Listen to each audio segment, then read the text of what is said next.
Hi,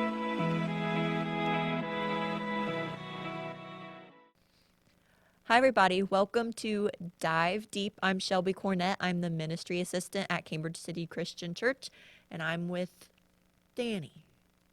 And I'm with Shelby. I don't Danny's know. I'm not as good at this. I don't know. I can't. Okay. been Do it. practicing. You've been practicing, huh? Yeah. How? Yeah, that's what I do in the office. That's what you do in the when office. you guys are gone. Oh, yeah. You practice your My hand motions for presentation. Dive Deep. Yeah. Oh, there you go. Yeah. You're getting pretty good at it then. Yeah. So, I yeah. am. So, Danny's our lead pastor, if you didn't know. Oh, am I? Yep. I am. Oh, okay. I just promoted you. You promoted me. Wow. That is. I'm the boss. I That's get to cool. do that. That is true. You are the ministry boss. Mm-hmm. Yeah. Yeah. So, anyways, we are talking through Nehemiah. Yep. We're in the new series called Nehemiah Rise and Build. Rise and pretty build. good. Yeah. Yeah. And this week was week 2, and we talked about help, basically, right? Yeah. Getting help. Getting help. Yeah. Yeah. So do you want to share, like, the general? Yeah, so if you remember in the first week when we went through the book of Nehemiah, we talked about the importance of prayer and how prayer has to be the foundation. And I know we were blowing up everybody's phones last week with texts at 7 o'clock every night, inviting everyone to pray. And hopefully those, if you're watching, hopefully you were a part of that. So we talked a lot about that. But this week we talked about finding the right help. Because there's all kinds of people out there that want to help us, but is it the right kind of help? And that's what we run into in Nehemiah 2 in the first, I think it was 11 verses, where Nehemiah then, after prayer, he took about 4 months to pray, and then he finally talks to Artaxerxes about it. Artaxerxes sees he's the king of the Assyrian Empire, and he is just, he's just sees the look on his face, and he feels awful for him. And so then what does he do? He wants to help him with the problem that he's going through. And so he sees that Jerusalem is declined, that it's in bad shape. And so Nehemiah asks for help. And so when he asks for help, he gives him permission, and he goes down and he starts rebuilding. And it's a really neat story, but the focus of the story really in these 10 verses is how Nehemiah goes and gets the right help. He asks one of the governors of one of the provinces to give him protection as he travels, and then he asks another for materials for the rebuilding of the walls and the gates of Jerusalem.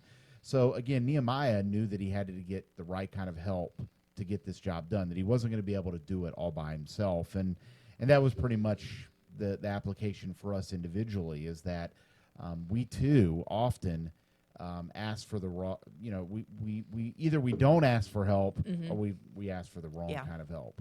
So Right. So that's pretty much the gist of it this past week. Yeah. So I had 2 questions or little things to talk about. Okay. The first one was, I think it's hard to ask for help when we Yes. need it. Yeah, it is. Especially, like, I think of myself. Like, I'm at home by myself most of the time with 2 little kids, and I have a lot going on, even just, like, personally and in my head and that kind of stuff. So what advice would you give to someone who needs help but doesn't want to ask for it? Wow. Yeah. Well, I think sometimes when it comes down to it, it's a pride thing, isn't it? I mean, when you don't want to ask for help, it's pride because there's probably a lot of different reasons, but some of it is, that, okay, wait a minute, then I'm not able. Or sometimes for me, the biggest problem is I don't want to bug somebody. They've got their own problems. I need to deal with my own problems, kind of a thing. So for a person that maybe is in that place, I think probably it's good to remember, hey, everybody needs help. Like, it's not just you. And I think sometimes because of course we're only in our heads, not in other people's heads. Right. We think that, I'm the only one no, everybody needs help.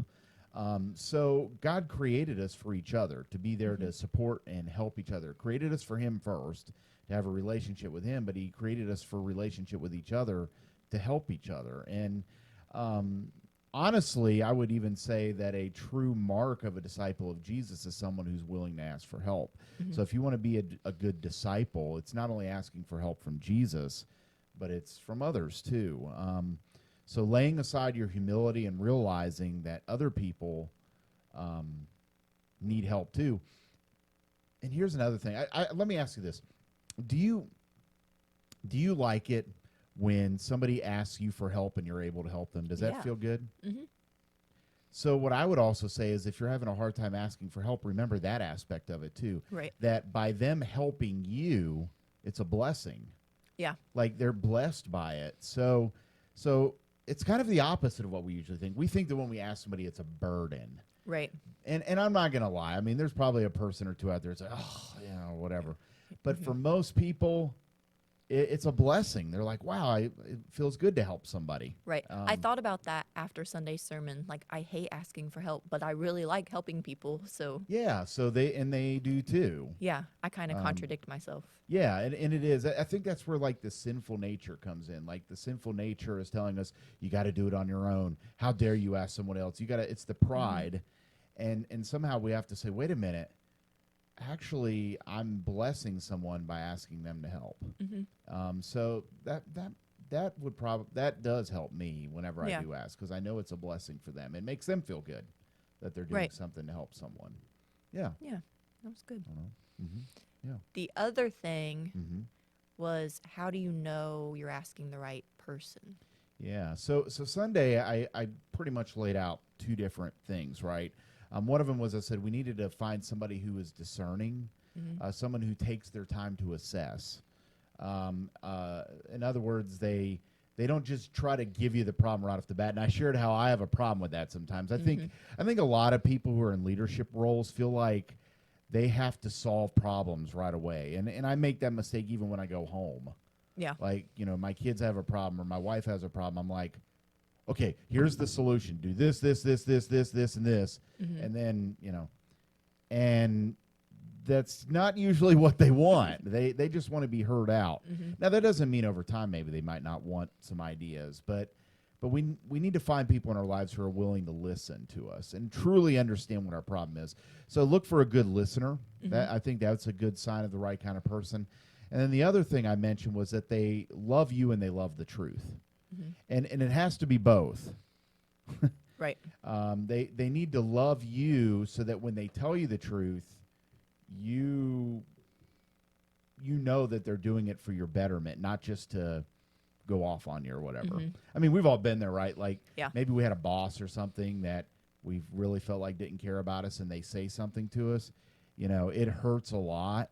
But then you have a boss or a supervisor, whoever that you do, and they give you a suggestion. It's just a different feel. Right. Like maybe like from your parents, like if they ask, it feels different. It doesn't mean it's easy, and sometimes it still hurts, but you know that their heart's in the right place because they care about you. Right. So those two things are so important, because all too often it's either one or the other. It's they love you, but they're not going to tell you the truth because they want to hurt your feelings, or they'll tell you the truth, buddy, but they could give a rip about you. Right. So I feel like I've experienced both of those. we all have. Yeah. I mean, we all have. And unfortunately, we've probably all done that to other people, too. I know I have, and probably everybody. We've all just threw out the truth without really caring, or maybe we've loved somebody, but we just hold back and don't say what they Try to really protect need. their feelings. And Yeah, yeah, more worried about their feelings than about what's best for them. So yeah, but are we looking? I mean, do you think you look for those things very well? I mean, I know in times I haven't. No. Yeah. No, I don't No, think I I do. mean, I think, of course I think we usually tend to go toward those people that we like, so we have those connections and those friendships, and that's great. Or I ask the people who I think are going to say what I want to hear. Yeah. Yeah. And that happens a lot. I mean, it happens in friendships. It happens even in businesses and churches. I mean, you get people in leadership that are going to be yes people that are just going to say, yeah, you're doing good, you're great, you're awesome, all these things, Yeah. and they're not honest with you. So, yeah. I feel like that's a good way to choose your friends, too. Well, it is. There's a lot of, I mentioned that Sunday that, show me your friend, show your future. That's right. Show yeah. me who you're building with, and I'll show you what you end up building, because who you rebuild and restore with is going to say a lot about what that restoration is going to look like. I mean, if I go out and if I go out and I find like people to help me rebuild a house that like have never done it before, when the project's over, you're gonna see Yeah. that they've never built a house before. But if I go out and I find construction workers that are qualified and have great talent and ability, you're gonna see a difference. Right. Same thing with our lives. Who we rebuild with is gonna go a long way to saying what we rebuild. Yeah. So yeah. Yeah. Yeah. Cool. That's all.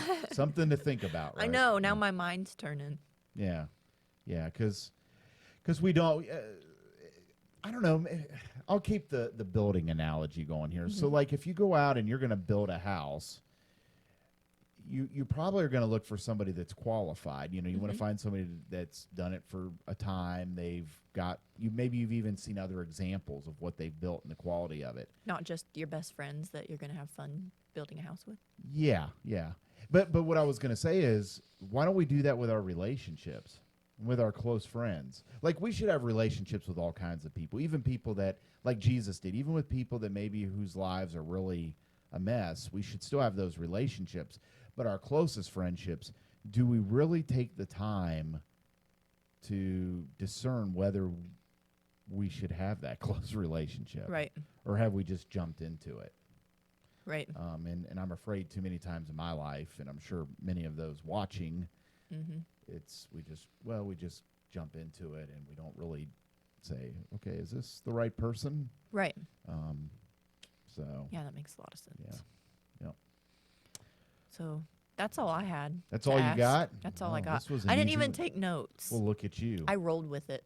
That was a humble brag right there. We talked about that a few weeks ago. Yeah. I'm a legalist and I humble brag, I guess. Yeah. All right. So, All but right. did you have anything else? I You didn't. wanted No, to no. add? This Sunday we'll talk a little bit about. So we talked about assessing, but I didn't really get in. We were more focused on, finding the right help. This week we're going to look at how do you assess.